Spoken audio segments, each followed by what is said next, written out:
Well, hello, Dave. How you doing today? I'm great. How are you, Kelly? Really good. So this is our seventh podcast. It is I think we're going to hit the July. iTunes, the iTunes like infamous number of listens at this point. Seven's the magic number. Oh, awesome. Um, so it's July. We're still talking about sales for the month of July. We did our sizzling summer sales. So what do you have going on this July, my friend? Lots of stuff to do in July. Vacations in, where was I? Cape Cod, Rhode Island. And then I took 2 trips to 2 states I don't think you're supposed to visit in the middle of the summer. Went to Florida and Texas, and deep South Texas too. So two really hot trips there. Yes, I got the blessing to go to another hot state, California, for like a week and a half. So Nice. yeah, just that's what happens though in this line of work. People, Yeah, hot, they don't take vacation because it's too hot, so they take in they're the working. yeah, such a little flip flop, but that's all right. Yeah. Um, Where else were you? let's see here, a lot locally, but did a lot on the West Coast. So I spent kind of looks like about a week and a half on the West Coast. So yeah, I went all up and down. Did a little Wisconsin. Saw my friends at Community. Little Ohio in there too. So it's kind of a busy little month, especially with Fourth of July being so strange up at the beginning of the month. Yeah, and I don't think I know that it was technically June, but I don't think we talked about being at Elevate. Yes, yes, we got to see many cool people at Elevate. Got to meet some new people, see some old friendly faces. So, and now we are here. We are officially at the second half of the year now, Dave. That's true. 2 quarters done. That means that people have to figure out where they are with their sales goals, right? Are they on track? Are they off track? If they're off track, got to do something different. If they're on track, they just got to keep doing more of the same. But I'm always amazed, like when this part of the year happens, because people start asking, like, well, "What are you gonna do for Thanksgiving? What are you doing for Christmas?" I'm like, "I'm not there yet." Talk to me in September. Yeah, like when I wear a sweater, we'll talk. Right, exactly. So we're going to do this podcast. We did our last one in the sizzling sales summer on how to avoid an objection, but now we're going to talk about what do you do when you get one, right? So I think it's funny because I think a lot of people with sales objections, they oftentimes sort of run away from them, where I think we have a little bit of a different philosophy of I want to get an objection, Right. right? Like if I know what's stopping this, I can help. If I just like get off the phone with that, let me know, I have no idea what's stopping us. So what's your take on that, Dave? Well, I do think it's interesting because I don't think a lot of people talk about avoiding objections. So I think that before we kind of get into the responding to them or overcoming them, we have to be clear of what that is. We're not talking about when you get an objection, trying to sideswipe it or ignore it, right? We're talking about being so good in our sales process that the person doesn't even think about the objection, never mind raise it. And then once we do get the objection, I completely agree with you. We would much rather prefer to get the objection and the true objection too, right? We don't want to get the, oh, well, let me think about it, or I need to talk to my business partner or my spouse, because for the most part, those aren't real objections. I want to get the actual objection so that I can respond directly to it, address it, and overcome it, explain the reason why they should be doing business with me. Absolutely. And what do you see as the major reason agents sort of give up before getting that objection? Um, I think that there's 2 reasons that I can think of. One, I think it's, for the most part, it's a lack of sales training and sales skills, and that it's just easier to present the quote, and then, like you said, let me know, or call me when you're ready, or something like that. And we've talked about this a lot in terms of being so task-driven that, hey, I got the quote to them, I did that. If I get another quote and I did another quote, they have this theory that law of large numbers, the more quotes I do, the more sales I'm going to get. And while there is some truth to that, if we can improve our sales skills, we don't have to do as many quotes to get the number of sales that we're looking to get. Totally. And I think one of the things I often hear agents say, well, that sounds pushy. I don't want to be pushy. And I always think that, like they have like a PTSD moment back to the time when maybe they had a experience personally where they felt that they were being pushed, but they forget about all the times that in sales, people maybe brought them to the next conclusion very nicely because it wasn't so abrasive. Right. But they often think like, I've got to ask that. Oh my gosh, that sounds so salesy, so pushy. I want the person to naturally navigate back towards me, as opposed to kind of keeping control of that sale to get it to the next level. And so, when asking for that objection, what do you see as some talking points that really work well for agents that you're working with?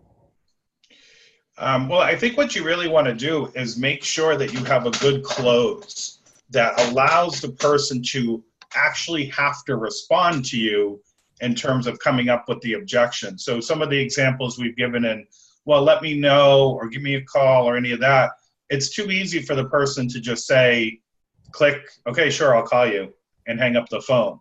I think that if you have a good ask, you're more likely to get an objection. So for example, if you were to say something along the lines of, I know your renewal date is 2 weeks from now. Do you want to use that as your effective date, or do you want to just get started today? Mm-hmm. So now they actually have to respond. You've given them two options. They can pick A or B. And if they do, you've got the sale and you're done. In order to not pick A or B, they can't just say, oh, click and done. They have to come up with some kind of reason that A and B don't work for them. Is that your approach too? That is a lot of my approach. But I also think too, there's a part of me that wants to know why someone's may not go with me. Like I want that feedback too. So I also like the idea of, I'd love to ask for the professional courtesy of you letting me know what your final decision is. You won't hurt my feelings. I just like to know so that we can improve and that we can mark you for follow-up for next year. And I think when you ask that, one of the things that's always, I think, happens so routinely in agencies, and we don't talk about it enough, is that prospect sort of ghosts you, right? Like you quote it, they tell you their social security number, all this information, you quote it, and then you just never hear from them again. And that to me is the worst, because I don't know why. So you assume it's price, but it could be that somebody built a better rapport, someone got them the quote faster. Like we need those kind of data points. I think too often we take it too personally, like, oh, it's a reflection on me, where it could just be that, hey, if I quote these things, get them out either on the phone or same day, my closing ratio goes up exponentially. I know I can become better at my job. Yeah, I completely agree. I mean, everyone wants that feedback. We want to be able to get there. One of the things I was thinking about that when you were talking about being pushy, I always think it's funny. I always say that the worst kept secret in our industry is that nobody actually wants to deal with their insurance, right? So what we think is being pushy is actually just helping the client get to the point where they say, yeah, this is good enough. I get to be done with dealing with this. Right. And if we can help them get there, I think that, to me, I don't mind being pushy if I'm pushing somebody to the decision that's in their best interest. If I'm selling Sorry, go ahead. I was just gonna say, if I'm selling a product I don't believe in, then I would have a problem being pushy, because now I'm trying to get them to buy something that they don't need. But if I know that I have the best product at a good price for them, good coverages, pushing them to do that helps everybody. It gets it off my plate, it gets it off their plate, it gets them the protection that they need. No, I couldn't agree more. And I think that there's got to be a better word than pushy, right? So like, well, I don't want to be pushy. So all of a sudden in your head, you have this like black X mark against asking for the business, or, trying to get that objection, and you just sort of want to avoid it because it can lead you to some uncomfortableness. But really what you're dreading is that the other person may be slightly uncomfortable temporarily, that pushes them to make a decision, right? Right. So for many of us, we'd love to never have to make a decision, to just go on and on and on. But I think in the situations, it's like you have to look at your time being valuable, and you have to just keep moving down the pike. Otherwise, you're going to be you're not going to sell as much. And I mean, we've talked about it too, Dave, right? Like 95% of the process is over. Like most of the time has been spent. You might have another 10 minutes binding the coverage. Sometimes just taking that last swipe. If they're going to say no to you, they're going to say no to you either way. Who cares? Right. Well, and again, going back to, if you have a good sales process and you built that rapport, built that trust, shown your expertise, done all of those things, asked your questions in your conversational manner, done all of that stuff, then asking them a good closing question doesn't come off pushy. It comes off as you trying to continue what you've been doing, which has helped them make the right decision for them. I think it comes off as pushy if I've roboted my way through the process and now I'm trying to force you to make the decision. I agree. So what are some common objections that you do hear when, even the best sales process sometimes has some holes in it. So what are the top objections that you hear when it gets down to that final line? I think the biggest one that I hear is more, I want to think about it. And the reason why I hate the I want to think about it one is that to me, it's a blatant lie. Because I don't think anyone, again, going back to the worst kept secret, I don't think anyone actually wants to think about their insurance. So that can mean a number of different things. Either one, I don't trust you.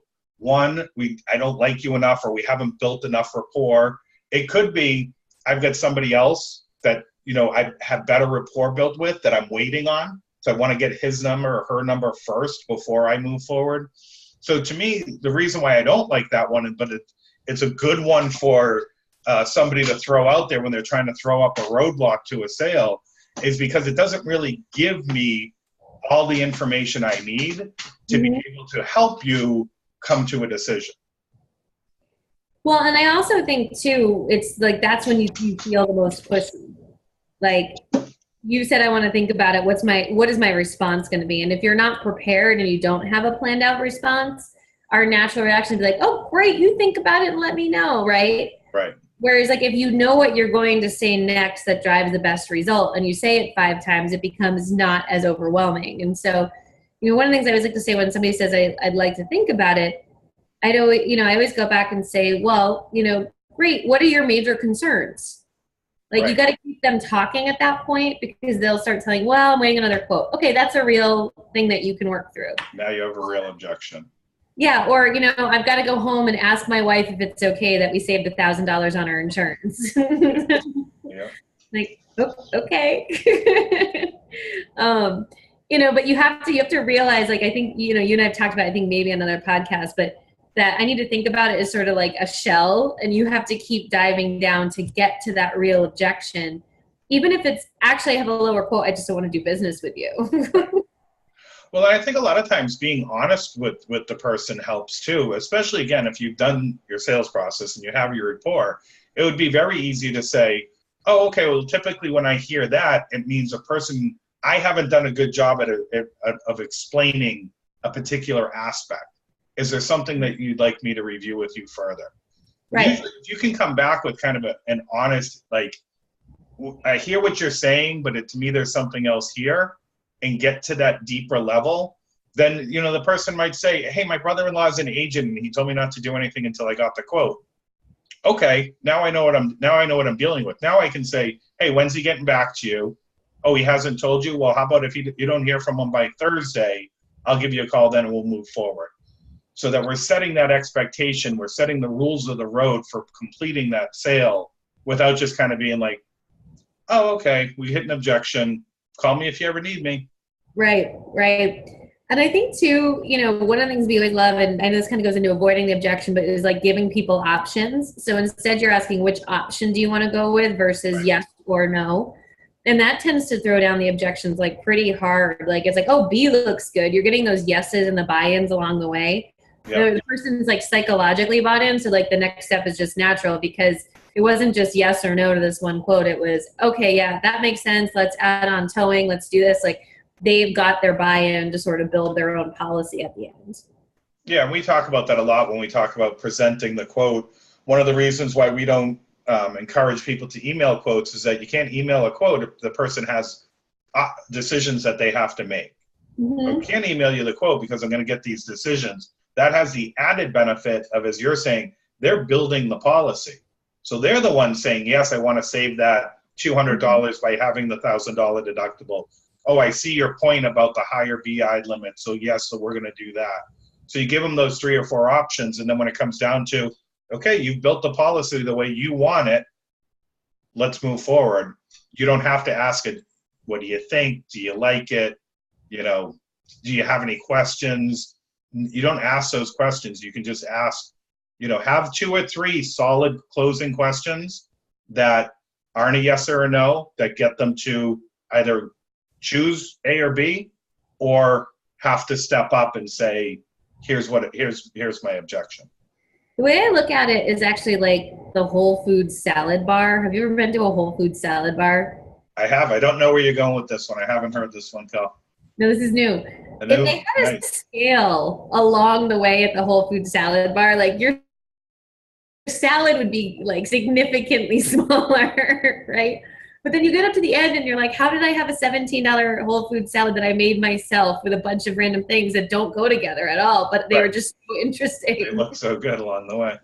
Yeah, so it's like if you just keep moving, you know, like you get to the end and what am I going to tell the girl? I only want half my salad now, or let me think about the price. They just sort of have you because you made decisions all along the way to put all that stuff in there. Right. I like it. So that's a new one for the record. That's a new one for the record. Nice. But, you know, so I have to think about it. I think is one of the ones I kind of I have to think about it along the same lines as I need to talk to my spouse. And I think that like that one is a little trickier to me because in my head, I want to call the person just like a pansy. Like, so you have to go ask your husband to save $500. Like, I just want to be like, you should just do this, go home, say we saved $500 and have a nice day. Well, it comes back to the idea that nobody wants to deal with the insurance. They don't want, that's the last conversation they want to have. So I completely agree with you. Even if it's the business partner. Yeah. Right? It's the same thing. Nobody cares that much about the insurance, especially if it's an existing policy. I can somewhat understand if you're talking about, an additional line of business that they don't currently have, that they're like, I don't really understand it. I want to kind of talk to somebody else about it.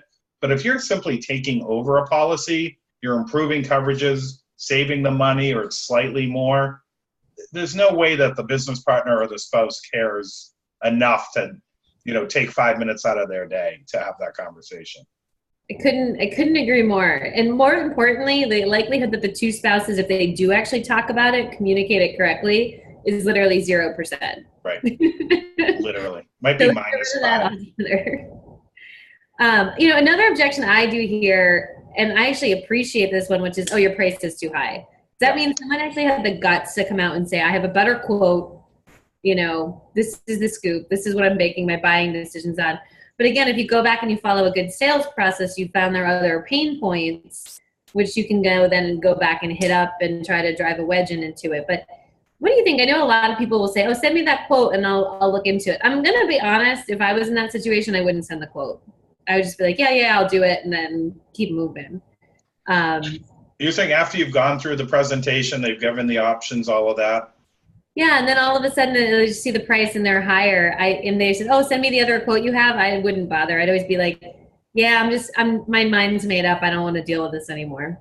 Yeah, I mean, I guess if they've said, you're higher, I'm not going to buy from you, but send me the quote, I tend to agree with you. I think that whenever I get the, thanks for reviewing this with me, can you send me the quote? I want to look at it. That to me is where you have to make a decision as a professional. There are some things that I'm going to want to physically see before I say yes. It's just my nature. There's some people that are like that. Yep. Right? So you're going to have to make that decision. Is it worth it or not? And I definitely think there's a good number of people out there that you're going to say, I'm not sending them the quote. I think that the conversation you've had to that point, and even the source of the business, is important, right? If my brother-in-law referred me to you, and I say to you at the end, hey, can you just send me that? I just want to look at it before we move forward. I'm much more likely to send that to you than if it's, a purchase lead or an internet lead or something like that, where there's no established relationship and there's no referral. So I think that the source of that business and how I've kind of the relationship I've built with the prospect during that sales cycle is going to dictate on whether or not I'm willing to email out the quote. Yeah, and I think too, on the price one, obviously there's a whole lots of different ways to look at it. But if you are giving people options, you can go back through and be like, well, let's take a look. Obviously, some of the options you chose have changed your pricing. So let's go and see. Maybe we can try to come and see what's included, what's not. Like if you're giving people options, it gives you that reason to actually make a comparison. Yeah, and I always wonder about, what are they comparing me to? Is it an actual number, Or Right. is it just you're too high? You know, this we talk about this a lot with when the renewal comes in. You know, I'm paying too much for my auto insurance. Well, what are you comparing that to? So what do you think about as the agent saying, well, can you send me the, so we always say we don't want to send out our quote because we don't want that going to the other agent. What do you feel about being on this side? Is that something you would encourage? I think so. It just depends how many times people are going to do it, right? Like, I'd much rather try to solve the problem with that person on the phone. So I think Yeah, every time you leave a call, like, your likelihood goes down, sure. right? Now I'm either chasing you because you didn't send me the quote, or I'm just literally, I'm like, as an agent, you're sort of spinning your wheels. Like, I'd much rather solve the problem. And, I would at that point, when my sale is like, I kind of call it like it's in the emergency room, right? Where like it doesn't matter what you do. Like sometimes it just comes in and you try dramatic things because the chances are moving forward are not good. So, Right. Okay. why not say, well, what price are you trying to match? Let's see what we can do. Get them. You have to keep coughing the things up to get down to the real answers. If I felt shaky about the sale, I would kind of just keep trying to move that forward and try to massage my deal to get down to, maybe where they think they want to be. Yeah. But then you go back through, so you want to give up towing then. You want to change your deductible. Like, okay. The other thing I think you can throw out on that objection is sometimes people say that they haven't enjoyed working with us. Has there been any point in this sales in this experience that you haven't felt comfortable, that we haven't been educating you? And you kind of can then twist it back to, oh, I do feel comfortable with you. Okay, well then let's keep moving forward to fix this deal. Yeah. I just feel like every time you get someone off the phone, everything gets cut in half. Like they're maybe 50% likely to send it and you're 50% likely to get that person back on the phone. Yeah. So yeah. I don't know. I'm more like, get it done now. Yeah, I think there's a way to approach it that doesn't quite go as far as saying send it to me, but you can introduce the question of whether it's a true comparison. Right. By simply saying, oh, well, I'm surprised because with these coverages and these options you picked, I think this is actually a really good price. My concern is that the other quote that you received doesn't have the same packages and options that you chose to build this product. So you introduce a set of, you introduce a question in there, and then maybe they say, yeah, you're right. I didn't go through it this deep with the other guy. The other guy just sent me the quote. So, and then you can go back to, are you comfortable with me? Lean on your rapport, your trust, your expertise, and maybe convert them by them understanding that the quotes aren't the same without actually needing to receive the quote. Yeah, it's just, it's more days, more time. That other agent's following up, it's just more like, yeah, let's just move forward. It's an e-sign, and then you're just spinning your wheels. And depending on what your lead volume is, you may not have the time to actually go ahead and spin your wheels. Sure. Any other objections you see a lot of times, Dave? A lot of times people don't want to deal with it. So they start all kind of gung ho. Like, yeah, I'm going to go, like, I'm going to go get new rates. I'm going to shop my insurance. And then it comes down to it and they look at it and they go, well, my coverages were okay. My price wasn't as bad as I thought it was. It's just not worth the hassle. Right. So how do you respond to somebody who just says, even if you're saying, like, I could be saving $120, that's $10 a month. It's just not worth the hassle to me. How do you respond to that?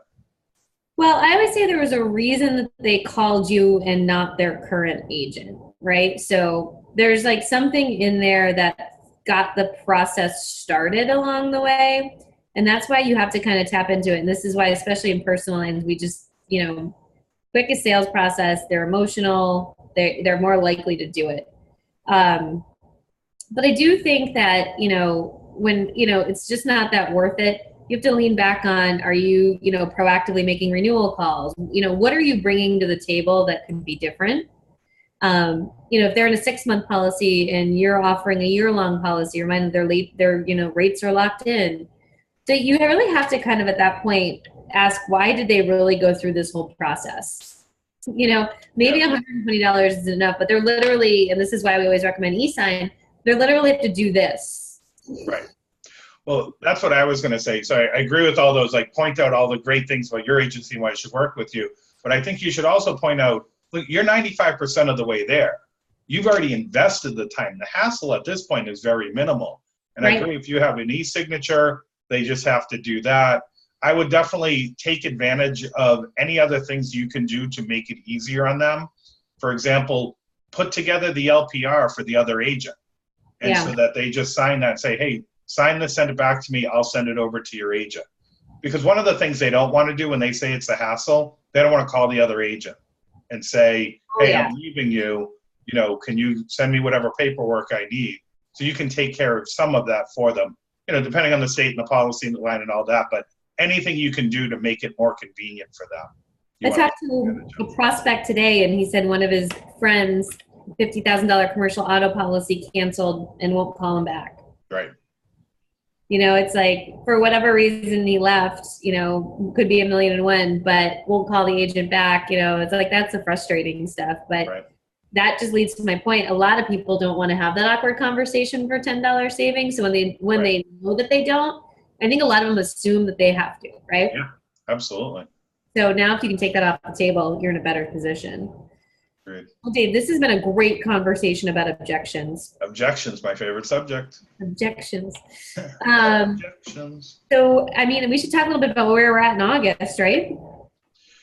We should. What do you have coming up in August while I think about where I'm going to be? Well, August is going to be a fun month for all of our marketing because we're going to be talking about top excuses we hear in agencies, which I don't know. I'm really excited about this one. Yeah. I feel like it might be a little therapeutic for me.